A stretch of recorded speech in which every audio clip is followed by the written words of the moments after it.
Get ready to fight from within. You're about to go behind enemy lines.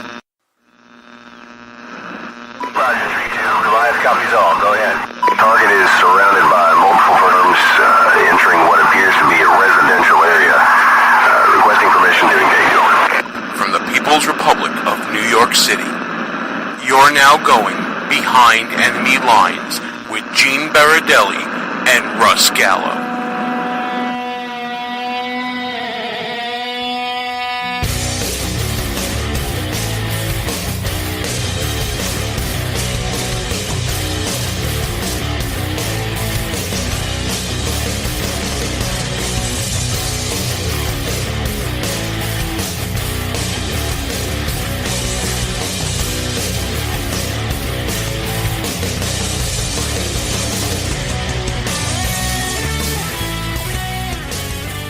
And you are now behind enemy lines.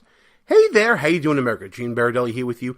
So glad you can be with us this week, whether you're tuning in at www.behindenemylinesradio.us or if you're checking us out on AM radio, FM radio, the internet radio. We're glad you tuned in, or if we're traveling along with you as a podcast. Thanks for taking us on the ride. I'm flying solo this week because Russ Gallo is still mourning the loss by the Patriots to the Philadelphia Eagles in the big game. And congratulations to our listening audience that we used to be on in WJHC in the Philadelphia area. Congratulations. It finally happened for you. I mean, you didn't have to trash your city to do it, but, you know, hey, listen, it's first one, we get it, and don't let it happen again. But congratulations to all Philadelphia Eagle fans out there, and to everyone else out there, hey, everyone's 0-0 right now, going into the next season. So listen, we got a lot to talk about this week. So much happened between the last show and this one we're doing this week. State of the Union, man, that seems like ages ago, doesn't it? The stock market, flash crash is what they're calling it, and subsequent semi-recovery earlier this week. Who knows what it's doing as you're listening to this show, but there's a lot of volatility out there. And, of course, the memo being released by, Devin Nunes and the Republicans regarding Fusion GPS and the FISA court and the revelations that followed from that. Or, if you want to argue that there were no revelations, we're going to talk about that a little later in the show. But right now, I want to get a little more current. Listen, there's been a lot of news, but I think we need to get a little current here to talk about where we stand right now. Because, yes, we know that the memo was released from the Republicans, and now we are bracing for the Schiff, I almost cursed, the Adam Schiff memo. Listen, at the outset here, the only Adam Schiff I trust is the former district attorney from Law & Order. God rest his soul. That's the only Adam Schiff I'm going to listen to. When he said make the deal, Jack McCoy made the deal. But this Adam Schiff, oh no. You really got to wonder what it's like to be the congressman from the Socialist Republic of California. What kind of world does he live in? Apparently, in Adam Schiff's world, in the world of Schiff that Adam lives in, and yes, folks, get used to it because I'm going to be doing it all show. Apparently, in his world, around every corner, you just never know what's going to come at you from anywhere. I mean, there could be Russians seeking to sabotage you right now. Yeah, I know, it's scary. I heard it too. But really, what has he found? Absolutely nothing. But it doesn't stop him from just going off on these specious connections. And it leaves me wondering, what the heck is going on? This past week, Adam Schiff spoke in Pennsylvania, and he claimed that Russia, quote-unquote, trumpeted the Second Amendment on social media because they would be, quote, thrilled if we are doing nothing but killing each other every day, and sadly we are.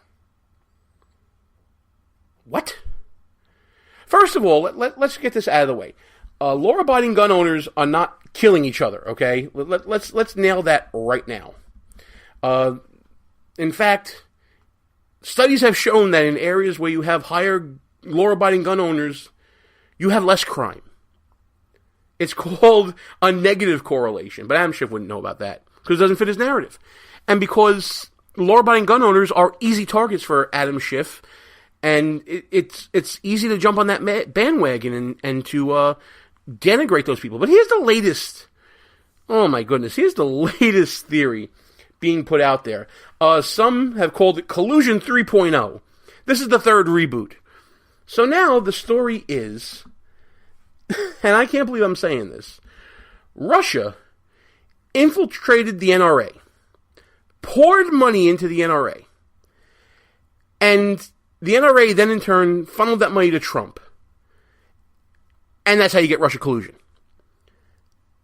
Again, what the heck is going on here? Take it for what it's worth. The story was reported in the New York Times and Rolling Stone. Because when you want hard-hitting investigative journalism for politics, you go to Rolling Stone. Right? I mean, come on.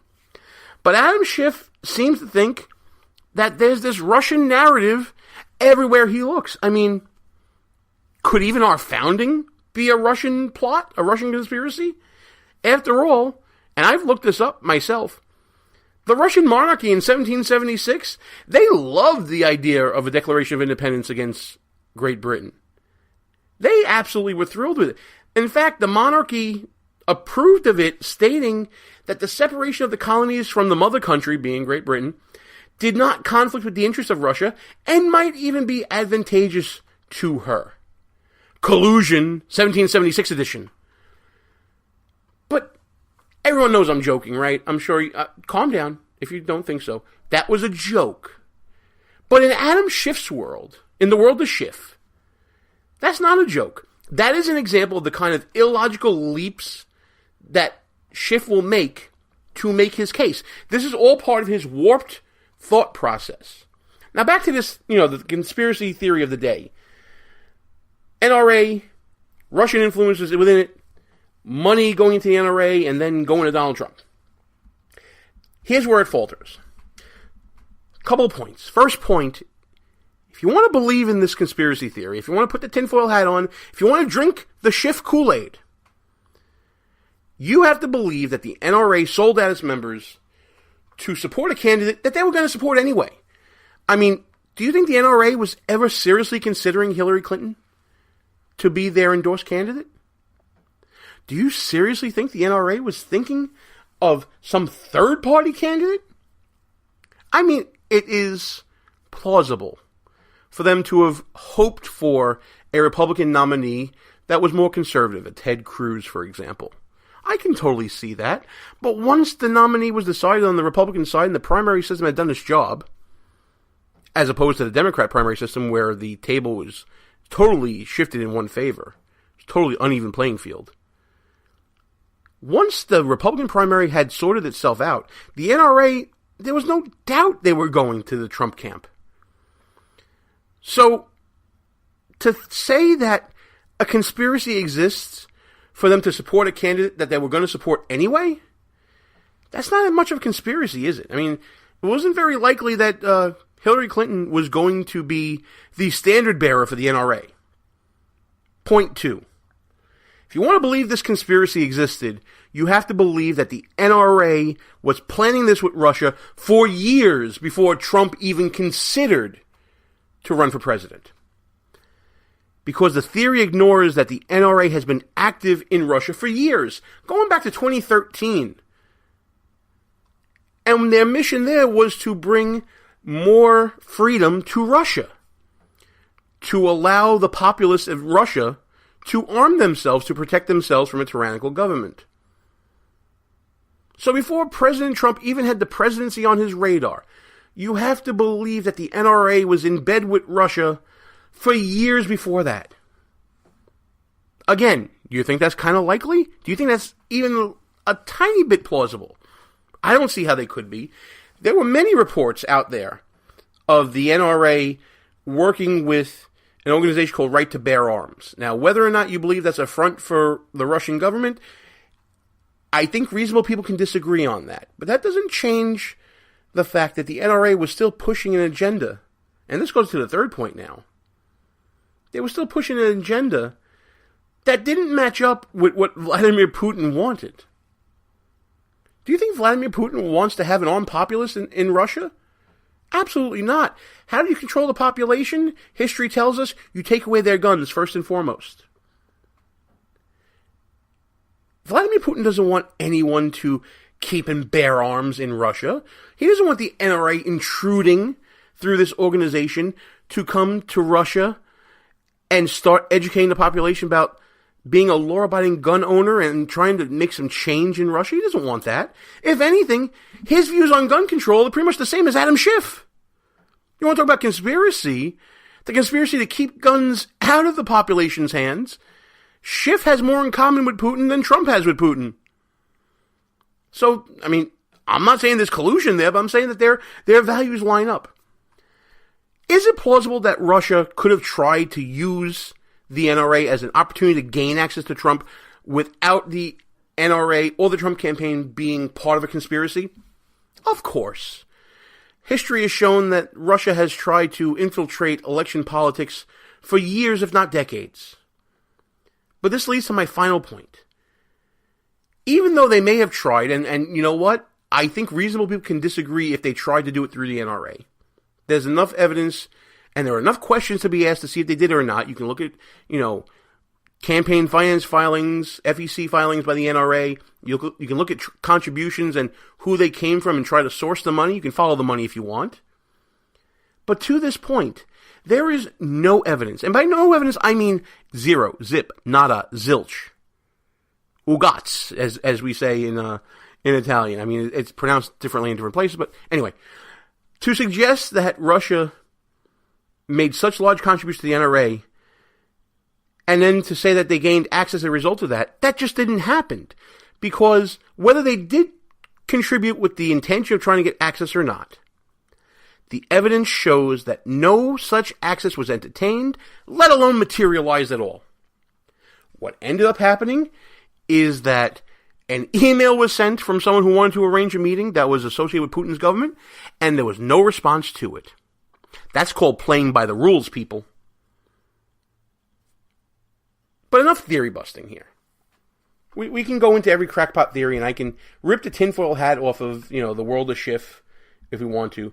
But let's get some real facts out there. And the fact of the matter is, Adam Schiff is a vile human being. For him to say that Russian collusion is an actual thing that happened through the NRA, or to even intimate that without any evidentiary basis, is irresponsible. Moreover, he's attacking law-abiding gun owners. And as we said before, there is a reverse correlation, a negative correlation. The more guns, the less crime.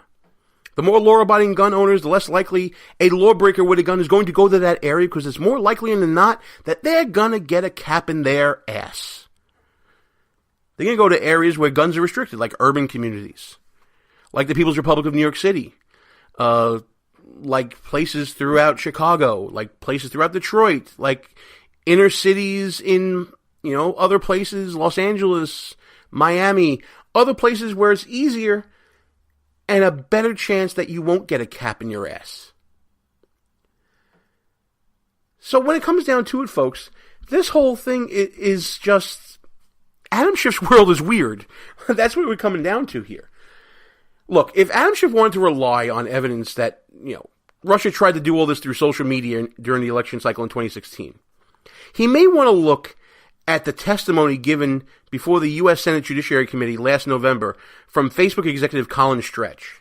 He stated under oath that, yes, while there were illegitimate ads that were probably funded by nefarious places, including Russia, less than 0.004% of all content in news items consisted of those ads.